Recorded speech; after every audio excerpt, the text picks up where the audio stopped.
팡터바에 오신 여러분을 환영합니다. 잘 지내셨습니까? 오늘은 지난 시간에 이어서 말씀드린 것처럼 창세기 1장 2절이 갖는 또 다른 함의에 대해서 여러분들과 함께 이야기를 나누겠습니다. 그 전에 좀 잘난 척이랄까 자랑이랄까 이런 걸 어쩔 수 없이 해야 될 것 같은데요. 어제 한국에서 연락이 왔어요. 제가 이제 지난번에 여러분에게 책을 2권 썼다고 말씀을 드렸는데, 제가 2번째로 쓴 출애굽기에 관한 책, 이 책입니다. 이 책. 이 책이 한국 기독교 출판 문화상이라는 게 있는데, 이게 35번째예요. 그러니까 뭐 한 해에 이제 출판한 책들을 모아가지고 제대로 된 책을 좀 뽑고 그러는 모양입니다. 거기서 신앙 부문에서 우수상을 받았다는 연락이 왔어요. 저는 뭐 이게 다 커서는 상을 받은 기억이 별로 없어요. 옛날에 한번 신춘문예인가 한번, 그건 뭐 상이라 그럴 수 있는지 모르겠어요. 그거 한번 한 적이 있고는, 그 다음에 뭐 하여튼 20여 년 만에 이게 처음인데요.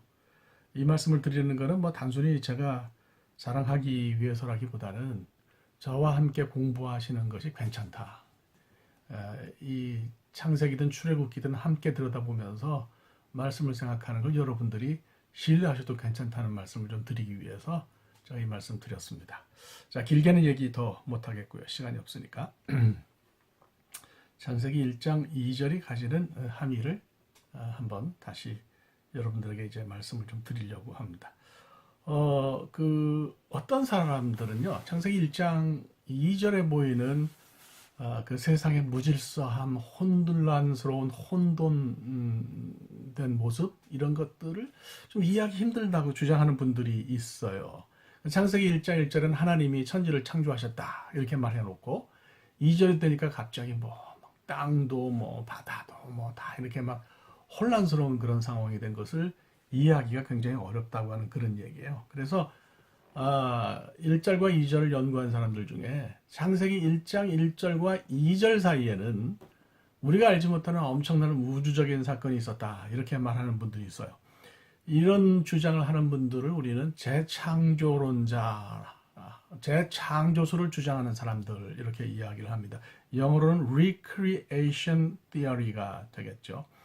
이 사람들 말을 좀 들어보면 뭐 그런 거죠. 창세기 1장 1절에서 하나님이 창조하신 세상이 굉장히 아름다웠는데 이제 그만 그 세상을, 좋은 세상을 그만두고 보지 못하는 나쁜 타락한 천사들이 있어가지고 하나님과 이 타락한 악한 천사 사이에 거대한 가스믹 워, 그러니까 우주전쟁이 있었다 이제 그런 거죠.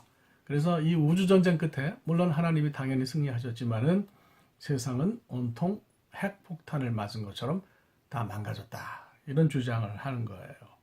그러니까 창세기 1장 2절이 이런 우주전쟁 끝에 드러난 아주 파괴된 참혹한 그런 세상의 모습을 말하기 때문에 거기 질서가 없다 이런 이야기를 하는 거죠. 뭐 이런 이야기를 받아들인다면 창세기 1장 3절 이하의 창조 이야기는 당연히 2번째 창조가 된다 이렇게 말할 수 있습니다. 그렇죠? 그러니까 이제 재창조론자들의 이야기를 들어보면 첫 번째 창조에서도 역시 사람들이 만들어졌다 그래요. 그러니까 아담과 하와가 첫 번째 사람이 아닌 거죠. 그 전에 이미 하나님이 만드신 그런 사람들이 있었다라고 하는 거예요. 근데 이제 이들의 주장을 따르면 이 첫 번째 창조에서 만들어진 사람들이 굉장히 끈질겼기 때문에 우주전쟁에서도 살아남았고요. 아담과 하와를 하나님이 만드신 다음에도 살아남았다는 거예요. 그래서 나중에 성경 속에서 모습을 드러내는데 바로 그 사람들이 창세기 6장에 나오는 하나님의 아들들이다 이렇게 이야기를 합니다. 그래서 이들이 아담과 하와의 후손인 사람의 딸들과 결혼했다 이렇게 생각해요. 어떻습니까? 뭐 좀 딱딱 맞아 들어가요? 이단들의 특징이라고 하는 것이 이게 아기를 탁탁 맞추는 거예요. 그건 참 위험한 거죠. 신천지도 뭐 짝 얘기하잖아요. 세상 모든 것이 다 짝이 있다 그러면서 성경을 탁탁 이렇게 맞추는 쪽으로 하니까 사람들이 거기 넘어가서 그렇게 그것이 옳은 것처럼 생각하는데 그런 건 위험합니다. 네, 이렇게 속 시원해 보이는 이런 해석에 잠깐 넘어가기 때문에 사람들이 신앙적으로 잘못되고 이제 그렇죠.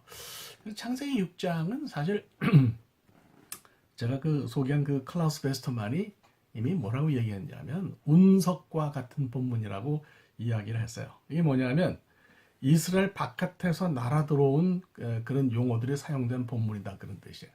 그래서 이스라엘 바깥에서는 이 용어들이 뭐 어떤 제각기 나름대로 의미를 가지고 사용되었지만 그러나 창세기 안에 들어와서는 창세기 기자의 뜻대로 사용되었다. 그러면 관점이 뭐냐 이거죠. 그죠? 관점은 이거라고 볼 수 있어요. 창세기 6장은 홍수가 하나님의 심판인 홍수가 시작되는 부분이잖아요. 그러니까 홍수가 왜 생겼어요? 사람들이 악하기 때문에 온 세상에 악이 퍼져나갔기 때문에 하나님께서 세상을 심판하신 것 아니겠습니까? 그래서 창세기 기자 입장은 그가 어떤 용어를 썼든지 창세기 6장은 이 세상에 악이 퍼져나가는 모습을 설명한 거다 그런 거예요. 그러니까 하나님의 아들이 누군지 중요한 게 아니에요. 사람의 딸이 누군지 중요한 게 아니에요. 하나님의 아들이든 사람의 딸이든 둘 중에 하나는 악하고 하나는 선해요. 그래서 악한 것과 선한 것이 서로 결혼해서 하나가 되니까 어떤 현상이 일어났느냐. 악화가 양화를 구축하는 그런 종류의 현상이 일어났다. 악한 사람하고 선한 사람하고 부딪히면 선한 사람이 영향을 줘서 악한 사람이 선하게 돼요. 잠시 그렇게 되는 경우는 있을지 몰라도 그저 일반적으로는 다 악하게 되는 결론이 나타난다고 이제 그렇게 보는 거죠. 그러니까 결국 창세기 6장에서는 악이 세상에 왕창 퍼져 나가게 되고요. 그 결과 때문에 이제 하나님의 심판을 받아야 되는 그런 상황이 됐다라고 볼 수가 있어요. 자, 이런 얘기인데요. 좀 신기하지만 신기한 거 너무 따라가면 신기를 얻게 되고 신기를 얻게 되면 무당되고 끝납니다. 여러분 그런 쪽으로는 가지 맙시다. 신기한 해석이 좋은 거 아니에요. 예. 그래서 좀 답답해 보여도 교회에서 말하는 그런 이른바 전통적인 의미의 해석이 사실은 더 건강하고 옳은 것이다. 이렇게 말씀을 드립니다. 한 가지만 더 이제 말씀을 드리면 그 숨겨진 창조의 이면을 들여다보려는 것은 이 기독교인들 쪽에 이단들만 한 일은 아니었고요. 유대교 안에 신비주의자들도 그런 생각을 했어요. 여러분 혹시 릴리스라고 하는 그런 이름 들어보신 적 있으십니까? 이게 그 유대인들의 어떤 그 신비주의에서 보면 이게 이제 아담의 첫 번째 아내였다고 그렇게 이야기를 해요. 저는 이 글을 여기에 관한 글을 처음 읽고 딸꾹질 날 만큼 놀랐습니다. 아니 하와가 아담의 첫 번째 부인이 아니란 말인가? 보니까 거기서는 릴리스라고 하는 이제 그런 그 여자가 있었다고 이야기를 해요. 사실 릴리스라고 하는 이런 말은 이사야서 34장 14절에 딱 한 번만 나와요. 이렇게 구약 성경에 한 번만 나오는 단어를 우리가 하팍스 레고메노라고 그렇게 레고메나라고 그렇게 이야기를 하는데요. 거기서는 릴리스를 올빼미로 번역합니다. 이게 그럼 릴리스가 올빼미란 뜻이냐? 그런 건 아니죠. 원래 뜻은 정확하게 알 수 없는데 어근을 따져보니까 학자들이 밤, 히브리 말로는 라일라라고 그래요. 밤이라는 단어와 비슷하다. 그래서 아마 우리 성경은 올빼미로 번역한 것 같고 또 어떤 성경은 이것을 밤의 괴물이라고 그렇게 번역하기도 했어요. 하여간 뭔가 좀 컴컴한 거죠. 뭔가 어두운 거죠. 어두운 거는 음험한 것이고 부정적인 것이고 좋지 않다는 생각을 가지고 있었던 것 같아요. 13세기의 유대교 학자인 라비 이삭 벤 야콥 하코헨이라는 사람이 있어요. 이름이 길죠. 이름은 기억 못하셔도 됩니다. 이 사람은 아담의 첫 번째 부인이긴 한데 릴리스가 좀 안 좋다는 거예요. 그래서 아담에게 순종하지도 않고 하나님 말씀도 잘 안 듣고 에덴 동산을 떠나서 다시는 돌아오지 않은 나쁜 여자였다 이렇게 이야기합니다. 저는 이런 얘기는 받아들일 필요가 없는 게 당연한데요. 문제는 이 릴리스라고 하는 이름이 서구의 어떤 문학의 여자 이름으로 나와요. 지금도 그런 이름을 가진 사람들이 많이 있어요. 우리도 인식하지 못하는 사이에 비성경적인 어떤 전승이 세상의 문화 속에 자리를 잡았다 하는 것을 우리가 여기서 발견합니다. 여러분 그 성경이 말하는 것을 넘어서서 자신의 생각을 토대로 다른 이야기를 하려는 그런 시도는 역사 속에 계속 있었어요. 분명히 말씀드리건데 이것은 옳지 않습니다. 하나님은 우리에게 내가 복음 쓰라고 그러지 않으셨어요. 하나님의 말씀을 있는 그대로 받아들일 것을 이야기하셨다. 이렇게 우리가 생각해야죠. 그러니까 굉장히 조심해야 합니다. 재창조설도 그렇고요. 렐레스라고 하는 어떤 그런 그 아담의 첫 번째 이게 예 알람을 바꿨어요. 네.